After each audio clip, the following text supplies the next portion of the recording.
They were the most creative and crazy team of all time. This is what peak League of Legends looks like! The story of 2019 G2 was a fascinating era of reinvention, creativity, and a splash of chaos. Despite all of this and more, G2 made it work on the Rift with 4 domestic titles and 1 international championship. But how good was 2019 G2 really? To understand 2019 G2, we need to go back, way back. 2018 G2 made it to World Semis, impressive but not legendary. But in the off-season, they made a radical move. They benched their AD carry Hjarnan and promoted Perkz, their long-standing mid laner, to bot lane. And in his place, they brought in Caps, the best mid laner in Europe and fresh off a World Finals with Fnatic. This team was more than just talent, it was trust. Perkz gave up his mid lane just to let Caps in. That kind of ego-free decision is rare at this level, but Caps would have to prove that Perkz made the right decision. The whole team consisted of Caps in the mid lane, Perkz in the ADC position, Wonder as the weak side top laner, Jankos in the jungle, and Mikyx on support. This was the first true test for them is the LEC Spring 2019. From the jump, G2 redefined how League of Legends was played. They crossed all competitions, even Fnatic Caps his old team. But more importantly, it's how they did it. G2 never picked safe. Caps and Irelia mid, Perkz playing Zoe bot, Wonder blind picking Hecarim top, and it all worked. And why? It's because they thrived in the chaos. G2 were cooking hard with their drafts, and this is what made them spectacular. You never know where a pick could go. For example, Galileo could go top, mid, or support, and that's just scratching the surface of them. This one thing gave them a leg up on their competition, letting them win lanes in every single role.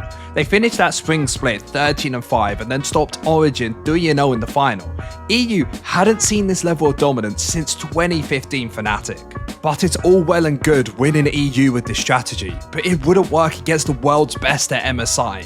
In the group stage, they were shaky. They barely made it out top 4 due to Mikyx having a hand injury.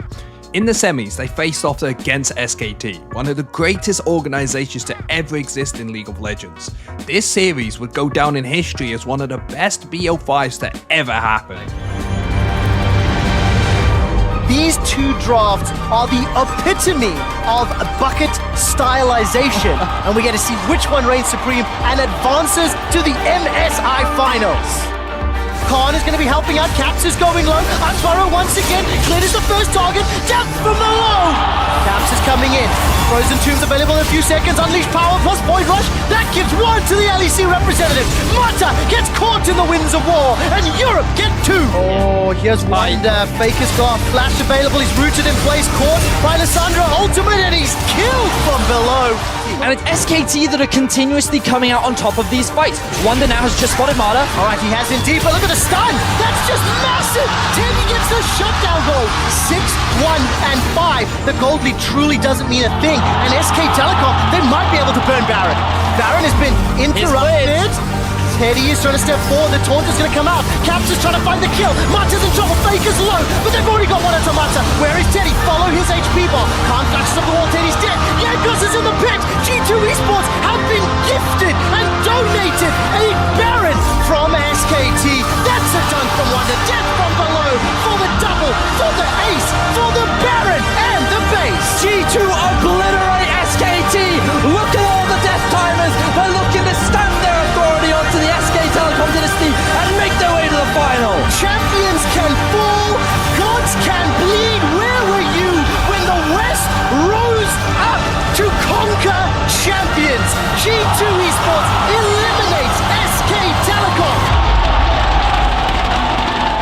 The series went the distance. 3-2 G2 upset Faker and SKT, the kings of Europe. This one series proved the G2 strategy was more than just a gimmick, it was the right way to play League of Legends. After a grueling semi-finals, G2 would go on to face North American representatives Team Liquid in the finals, and after the intense game versus SKT, Team Liquid was nothing. G2 absolutely dismantled Team Liquid in 18 minutes for one of the games, the fastest ever BO5 final in League history. MSI 2019 was the peak of G2, the perfect blend of creativity, macro, and mechanics. This wasn't just a great EU team, this was the best team in the world, something that hadn't been accomplished since the first World Finals with Fnatic. Coming off MSI, G2 were favourites in every game in their region, but fatigue started showing as they didn't get as much of a break after MSI as others. They dropped odd games here and there, getting pushed to 5 by Fnatic. Even Wonder joked about playing WoW just to have some stress relief. Or he just wanted to play WoW. But still, they won Summer 3-2 versus Fnatic in the finals, and they qualified Europe's first seed for Worlds in 2019. Heading into Worlds, G2 looked strong. They were placed in the group with Griffin, Cloud9 and Hong Kong Attitude, getting out in second place after Griffin. This placed them versus Damwon in the quarters, where they dispatched them in 4 games. Then in the semis came the epic rematch versus SKT. This wasn't just a semi-finals, it was a grudge match from MSI. G2 went on to win that series 3-1 and gain a new title, the Korean Killers. G2 are now only one best of 5 series away from completing the Golden Road and winning it all. Caps, G2's mid laner, was in the same position last year with his old team Fnatic. He led them to join G2 to win it all. This was a super team built to win it all, and so far they have. But with success comes sacrifice. For the past 8 months, this team's practiced and perfected their playstyle, but burnout and fatigue was starting to set in. Their opponents, FunPlus Phoenix, was a Chinese team known for an aggressive early game playstyle and unique picks like G2. Game 1 approached and G2 went for their known style of flex picks. They had Pyke mid, which would usually throw off most teams. But FunPlus Phoenix did their research and placed Nautilus in mid, controlling G2's chaos. This happened in all 3 games. This was where G2's fairy tale story ended. FPX didn't just beat G2, they read them and countered every move, winning the series 3-0.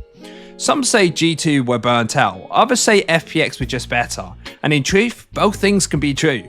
But even though G2 didn't win it all, they changed how people played League of Legends, brought joy to millions, and were just one series off that Golden Road, one win from immortality.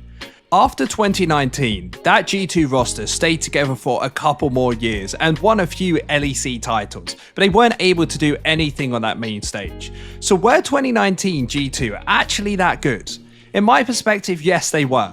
No Western team since then has reached the World Finals. Let me know if you think this G2 roster was one of the best rosters of all time, or maybe it was 2015 Fnatic. Make sure to like and subscribe for more League of Legends content like this, and thank you for watching.